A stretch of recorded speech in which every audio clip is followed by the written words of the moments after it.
आज हम लोग शुरू करने वाले हैं 10th क्लास का मैथ। 10th का मैथ जो है स्टार्टिंग करने वाले हैं 10th का मैथ्स। ठीक है, और एक्सरसाइज स्टार्ट कर रहे हैं हम लोग 1.1 से, शुरू से स्टार्टिंग कर रहे हैं। और पहला चैप्टर है हमारा वास्तविक संख्या। वास्तविक संख्या, ठीक है, वास्तविक संख्या। वास्तविक संख्या किसे कहते हैं? सबसे पहले इसका परिभाषा हम लोग जानते हैं।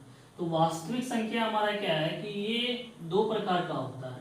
एक होता है परिमेय संख्या और दूसरा होता है एक अपरिमेय संख्या। ठीक है, तो परिमेय और अपरिमेय के सम्मिलित रूप को हम लोग क्या कहते हैं? वास्तविक संख्या कहते हैं। ठीक है, आज का टॉपिक हमारा यही होगा। इसको इंग्लिश में बोलते हैं रियल नंबर। रियल नंबर, वास्तविक संख्या, परिमेय संख्या और अपरिमेय संख्या के संग्रह को क्या बोलते हैं? वास्तविक संख्या बोलते हैं। इसका जैसे होता है √2, √3, √4, √5। ठीक है, और बट्टे में भी लिख सकते हैं 1/2, 4/7, 5/6, 7/8। ठीक है ना। तो इस तरह का जो है संख्या हमारा क्या है? वास्तविक संख्या है, जो परिमेय और अपरिमेय संख्या के दोनों रूप में होता है। और इसका जो है सबसे पहले स्टार्टिंग पीरियड में हम लोग जो है इसमें वास्तविक संख्या का परिभाषा जानेंगे। और इसके अंतर्गत आने वाला संख्या जो है, बहुत सारा परिमेय जो है, परिभाषा जो है वो सारा आएगा। जैसे कि इसमें परिभाषा हमारा आएगा प्राकृतिक संख्या, शुरू से प्राकृतिक संख्या।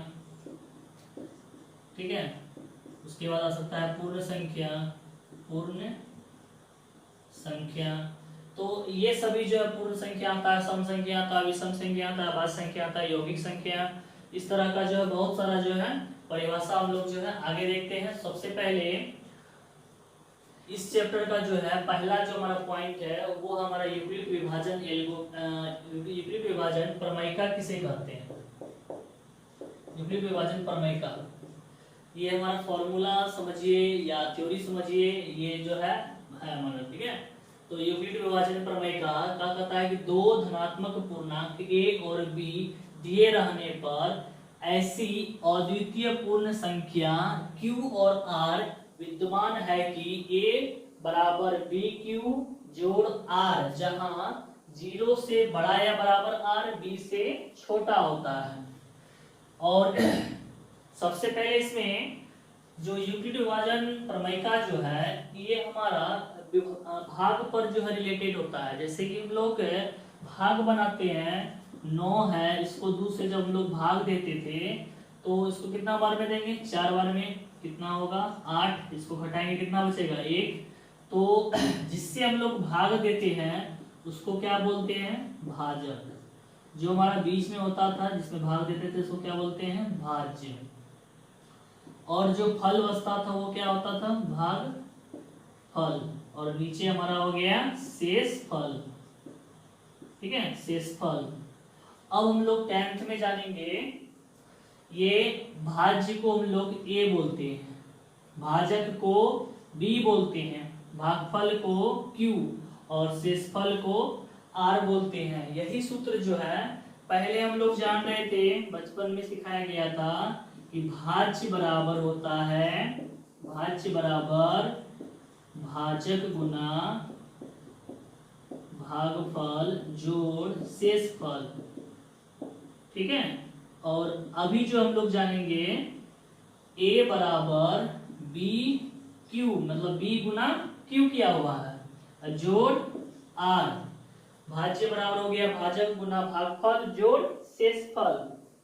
ठीक है, तो भाज्य बराबर भाजक गुना भागफल जोड़ शेषफल, इसको इंग्लिश में बोलेंगे। अभी हम लोग 10th में आ चुके हैं तो यहाँ पे इंग्लिश में लिखा हुआ है सूत्र a बराबर b q जोड़ r। और ये जो लिखा गया है इसको पढ़ेंगे हम लोग जहां 0 से बड़ा या बराबर r और b से छोटा। ठीक है, इसको पढ़ेंगे 0 से बड़ा या बराबर r, b से छोटा पढ़ेंगे। तो मतलब r का जो मान है, जो कि शेष होता है हमारा, वो किससे 0 या तो 0 हो सकता है या 0 से बड़ा भी हो सकता है, दोनों मान। जैसे भी भाग दिए तो कितना बचा, 1 बचा, तो वो क्या हो गया, 0 से बड़ा हुआ, तो कभी कभी यहाँ पे 0 आ जाता है, मतलब कट जाता है, तो वो क्या हो जाता है, 0 हो जाता है। तो 0 भी आ सकता है और 0 से बड़ा भी आ सकता है, जैसे कि यहाँ पे लिखा गया है। और b से छोटा होना चाहिए, b जिससे हम लोग भाग देते हैं, ठीक है, उससे क्या होना चाहिए, कम होना चाहिए, ना इसके बराबर होना चाहिए, ना इससे ज्यादा होना चाहिए। तो इससे क्या होगा, कम होगा, ठीक है, लेकिन इससे ज्यादा नहीं होना चाहिए। तो ये जो है दो धनात्मक पूर्णांक, कोई भी पूर्णांक रहेगा, ए बी के जगह पर दो संख्या दिया हुआ रहेगा, जैसे कि 405 और दूसरा रहेगा 100। तो दिए रहने पर ऐसे अद्वितीय पूर्ण संख्याएं q और r विद्यमान है कि ये बराबर b q जोड़ r, जहां 0 से बड़ा है बराबर r होता है। ये सूत्र, इस सूत्र को हम लोग क्या बोलेंगे, यूक्लिड विभाजन प्रमेय का बोलेंगे। उसके बाद आता है एल्गोरिथ्म। एल्गोरिथ्म का भी परिभाषा हम लोग जानते हैं कि एल्गोरिथ्म का परिभाषा क्या होता है। एल्गोरिथ्म में सुपरिभाषित चरणों की श्रृंखला होती है जो एक ऐसे प्रकार की समस्या को हल करने की एक प्रक्रिया या विधि प्रदान करता है। यानी एल्गोरिथ्म जो है एक सुपरिभाषित चरणों का जो है श्रृंखला होता है, ठीक है। श्रृंखला क्या होता है, एक पर एक चढ़ा हुआ, एक पर एक दूसरा, दूसरा पे तीसरा चढ़ा हुआ, तीसरा से चौथा, चौथा पे पांचवा पे चढ़ा हुआ, तो क्या बोलते हैं, श्रृंखला बोलते हैं। जो एक ऐसी प्रक्रिया की समस्या क्या कर रहा है, समस्या को हल करने का एक प्रक्रिया या विधि प्रदान करता है। ये जो है कोई एक विधि या प्रक्रिया, जो विधि या प्रक्रिया को क्या करता है, प्रदान करता है। और ये एल्गोरिथ्म का परिभाषा हो गया। उसके बाद आता है प्रमेयिका। प्रमेयिका होता है कि प्रमेयिका एक सिद्ध किया हुआ कथन होता है, यानी सिद्ध किया हुआ कथन होता है, इसको सिद्ध करना नहीं पड़ता है, ठीक है। इसे एक अन्य कथन को सिद्ध करने के लिए करते हैं, यानी एल्गोरिथ्म प्रमेयिका को जो है, प्रमेयिका एक सिद्ध किया हुआ कथन होता है ऑलरेडी, इसको सिद्ध करना नहीं पड़ता, ये किया हुआ रहता है। और ये जो है दूसरे प्रमेय को, दूसरे कथन को, दूसरे प्रश्न को जो है हल करने के लिए करते हैं। तो आप, उम्मीद है कि ये आपको समझ में आ गया होगा। और ये तीनों परिभाषा जो है हमारा फर्स्ट चैप्टर के लिए, जिसका नाम क्या है, वास्तविक संख्या, दैट मीन्स रियल नंबर, उसका जो है परिभाषा हम लोग लिख दिए हैं। इसके बारे में अब आगे जानते हैं। तो सबसे पहले हम लोग चैप्टर के बारे में तो जान चुके हैं कि चैप्टर का नाम हमारा क्या है, वास्तविक संख्या, ठीक है। और पहला चैप्टर है हमारा, प्रथम चैप्टर है, इसमें और भी कुछ परिभाषा आएगा, जैसे कि पर अभी बताए थे कि प्राकृतिक संख्या का परिभाषा आएगा, पूर्ण संख्या का आएगा, है ना। प्राकृतिक संख्या, पूर्ण संख्या, पूर्णांक संख्या, सम संख्या, विषम संख्या। तो सबसे पहले यहां देखिए वास्तविक संख्या, इसको इंग्लिश में क्या बोलते हैं, रियल नंबर, रियल नंबर, ठीक है, रियल नंबर बोलते हैं। और इसको वास्तविक संख्या कहते किसे हैं, परिमेय और अपरिमेय, परिमेय और अपरिमेय संख्या के संग्रह को वास्तविक संख्या कहते हैं, वास्तविक संख्या कहते हैं। जैसे 1/4, 2/3, √2, √3, 1.5, 1.76, इस तरह से वास्तविक संख्या हमारा हो गया। इसका परिभाषा हो गया परिमेय और अपरिमेय संख्या के संग्रह। इस संग्रह के जगह पर आप सम्मिलित भी लिख सकते हैं, सम्मिलित, ठीक है, सम्मिलित, सम्मिलित को वास्तविक संख्या कहते हैं। अब हमारा जो है वास्तविक संख्या का परिभाषा हो गया। अब इससे रिलेटेड जो है और भी कुछ परिभाषा है, जैसे कि पहला हमारा हो गया प्राकृतिक संख्या। प्राकृतिक संख्या किसे कहते हैं? गिनती की संख्या को प्राकृतिक संख्या कहते हैं। गिनती की संख्या को क्या कहते हैं? प्राकृतिक संख्या कहते हैं। जैसे होता है हमारा 1 2 3 4 5, इस तरह से अनंत तक जाएगा, जहां की गिनती इसका खत्म तक नहीं होता वहां तक जाएगा। उसके बाद दूसरा नंबर पे आता है पूर्ण संख्या। दूसरा नंबर पे आता है पूर्ण संख्या। शून्य से शुरू होने वाली संख्या को क्या बोलते हैं? पूर्ण संख्या बोलते हैं। 0 से शुरू होने वाली 0 1 2 3 4, ये भी जाएगा कहां तक? अनंत तक जाएगा। इसको क्या बोलते हैं? पूर्ण संख्या बोलते हैं। इसका परिभाषा ऐसे भी ले सकते हैं, 0 1 2 3 4 को पूर्ण संख्या कहते हैं और प्राकृतिक संख्या को 1 2 3 4 5 को प्राकृतिक संख्या कहते हैं। उसके बाद नंबर 3 पे आता है पूर्णांक संख्या। पूर्णांक संख्या, पूर्णांक संख्या किसे कहते हैं? पूर्णांक संख्या में आता है हमारा ऋणात्मक और धनात्मक, ठीक है, यानी अनंत ऋणात्मक से लेके जैसे कि -2 -1 0 1 2 3 डैश डैश डैश फिर अनंत तक। तो अनंत से शुरू हुआ ऋणात्मक और अनंत तक जो है जाएगा तो वो क्या हो जाएगा? पूर्णांक संख्या हो जाएगा, ठीक है। मतलब कि ऋणात्मक और धनात्मक संख्या को पूर्णांक संख्या कहते हैं। उसके बाद चौथा नंबर पे आता है सम संख्या। चौथा नंबर पे होता है सम संख्या। सम संख्या किसे कहते हैं? ऐसी संख्या जो 2 से पूरा पूरा कट जाए या 2 से विभाज्य हो, उसे क्या कहते हैं? सम संख्या कहते हैं। जैसे 2 4 6 8 10, इस तरह से अनंत तक जाएगा ये भी। तो आप इससे देखिए सम संख्या हो गया 2 4 6 8 10। आपसे अगर पूछा जाए क्वेश्चन में कि सबसे छोटा सम संख्या क्या होता है, तो जवाब आपका होगा 2, ठीक है। अगर क्वेश्चन लिखा हुआ रहे पूर्ण संख्या, यानी सबसे छोटा पूर्ण संख्या क्या होता है? क्या होता है? 0। क्या होता है? पूर्ण संख्या 0 होता है।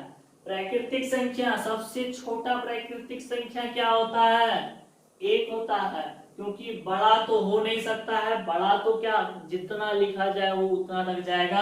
अनंत हो सकता है, अनंत तक जा सकता है, जितना कि हम लोग संख्या लिख नहीं सकते। इसलिए क्या पूछता है? छोटा वाला प्राकृतिक संख्या पूछेगा, छोटा वाला पूर्ण संख्या पूछ सकता है, छोटा सम संख्या पूछ सकता है। समझ में आ गया? चलिए अब आगे बढ़ते हैं। 5वां नंबर में आपसे पूछ सकता है विषम संख्या।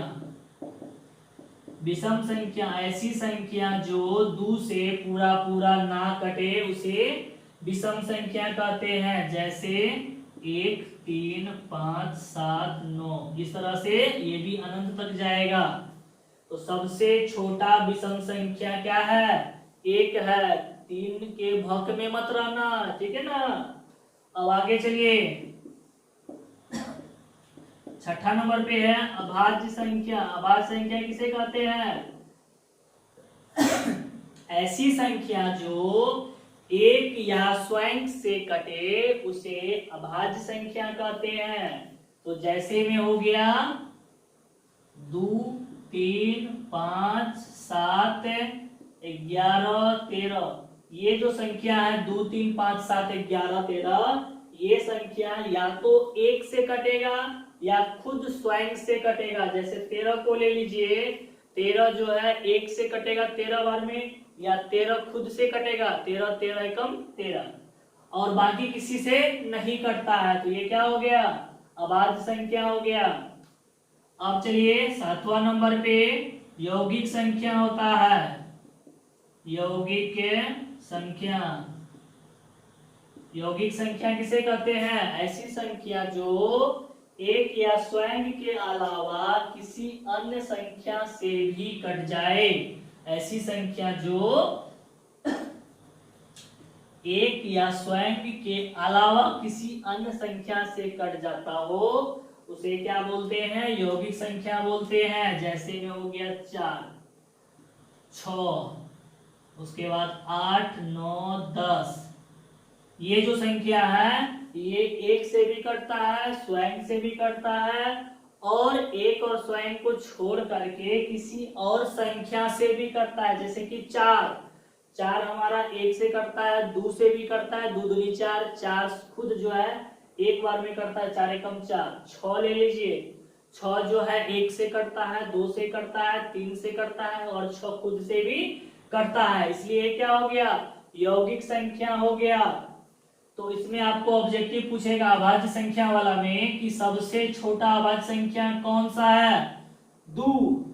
और इसमें एक चीज और पूछ सकता है कि सबसे छोटी सम अभाज्य संख्या क्या है, सबसे छोटी सम अभाज्य संख्या। तो ये देखिए 2 जो है हमारा सबसे छोटा अभाज्य भी है और सबसे छोटा सम संख्या में भी है, इसलिए इसको क्या बोलते हैं, सम अभाज्य संख्या भी बोलते हैं। ठीक है, अब आगे बढ़ते हैं। यौगिक संख्या, यौगिक संख्या में हो गया 4 6, तो सबसे छोटा यौगिक संख्या क्या हो गया, 4 हो गया। क्या हो गया, 4। ऑब्जेक्टिव हमारा क्लियर हो रहा है, ठीक है ना।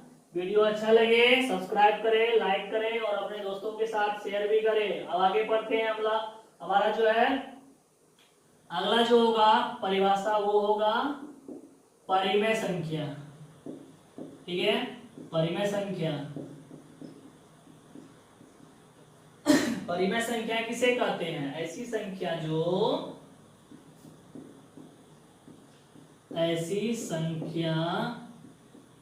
जो P बट्टे Q is not equal to 0 के रूप में लिखा जाए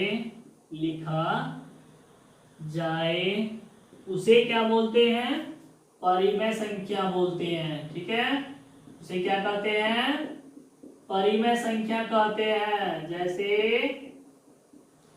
जैसे हो गया 1/4, 5/7, 7/9। ठीक है, और भी संख्या होगा जो P बट्टे के Q के रूप में लिखा जाए वो क्या हो जाएगा, परिमेय संख्या हो जाएगा। जैसे अगर कोई आपसे पूछे कि 0 क्या है, परिमेय संख्या है कि नहीं है, तो जवाब होगा 0 क्या है, परिमेय संख्या है। कि 0 के नीचे हम लोग क्या लगा सकते हैं, 1 लगा सकते हैं। अब भाई साहब यहाँ पे तो 1 लगा दिए, अब 1 लगा दिए नीचे तो लगा भी सकते हैं।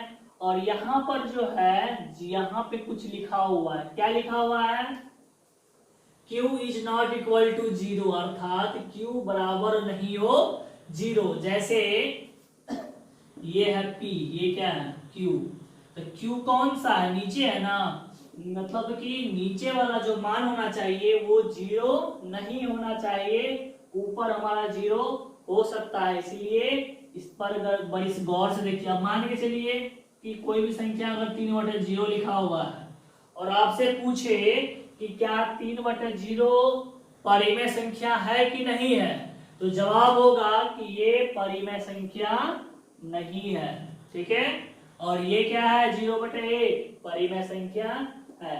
ठीक है, अब आगे बढ़ते हैं हम लोग। इसमें बहुत सारा पॉइंट होता है कि कौन कौन संख्या जो है P/Q के रूप में लिखा जाता है और कौन कौन संख्या जो है P/Q के रूप में नहीं लिखा जाता है। तो इसके लिए हम लोग आगे देखते हैं। सबसे पहले जो संख्या रूट में है, जैसे कि √2 है, √3 है, √4 है, √5 है, तो सारा रूट वाला संख्या जो है वो क्या है, जैसे √2, √3, √4, √5 इस तरह से है। तो इसमें जो है √2 जो है वो P/Q के रूप में नहीं लिखा जाता है। √3 भी जो है हमारा क्या है, P/Q के रूप में लिखा नहीं जाता है। लेकिन रूट अगर 4 है तो √4 को जब हम लोग तोड़ेंगे तो क्या होगा, √2 गुनी 2, इसको बाहर करेंगे तो 1 तो 2 बाहर हो जाएगा। अब ये 2 बाहर आ गया तो इसके नीचे क्या कर सकते हैं, 1 कर सकते हैं, तो 2/1 हो गया, अर्थात तो √4 का क्या हो गया 2/1, और ये क्या है P/Q के रूप में है। और हमारा जवाब होगा कि ये परिमेय संख्या है। ठीक है, तो क्या भाई साहब यहाँ पे √5 में है तो √5 जो है क्या बाहर निकलता है? नहीं निकलता है। √5 जो है बाहर नहीं निकलता है, तो ये क्या होगा? अपरिमेय संख्या हो जाएगा, ये परिमेय नहीं होगा। उसके बाद √4 के बाद जो है √9 हो गया, √16 हो गया। ये सभी क्या है? जो रूट से बाहर निकल जाए, पूरी तरह से रूट से बाहर आ जाए, यानी रूट से बाहर हो, वो क्या हो जाएगा? परिमेय संख्या हो जाएगा। क्या हो जाएगा? परिमेय। ठीक है। अब अगर कोई भी संख्या √9/25 है, तो यहाँ देखिए √9 का बाहर निकलता है कितना? 3। √25 का निकलता है कितना? 5। तो 3/5 p/q के रूप में है ना, तो ये क्या हो गया? परिमेय संख्या हो गया। तो बट्टे में भी हो सकता है और बिन बट्टे में भी हो सकता है। ये हमारा ऑब्जेक्टिव है। ठीक है। और ये हमारा दोनों सॉल्व होते जा रहा है, परिभाषा भी हम लोग सीख रहे हैं और साथ साथ में ऑब्जेक्टिव को सॉल्व करने के लिए भी सीख रहे हैं। तो ये क्या हो गया? परिमेय संख्या हो गया। चलिए अब आगे देखिए, इसमें ये तो ए नंबर का हो गया। उसके बाद बी नंबर में क्या करता है? अगर कोई संख्या भाग देने पर, बी नंबर में अगर कोई संख्या है उसको भाग दे रहे हैं और भाग देने पर कंडीशन 2 होता है, या तो भाग देने के पर जो है वो पूरा तरह से कट जाएगा, या वो पूरा तरह से नहीं कटता है। पूरा जो है पूरी तरह से वो नहीं कटता है। तो जो संख्या कट जाता है, यानी पूरा तरह से क्या हो जाए? कट जाए। ठीक है। जैसे 0.4, 0.5। ठीक है। तो वो क्या हो जाएगा? परिमेय संख्या हो जाएगा। सिंपल में समझिए कि दशमलव जो संख्या होता है, ठीक है, दशमलव संख्या, दशमलव ये 2 प्रकार के होते हैं। एक होता है शांत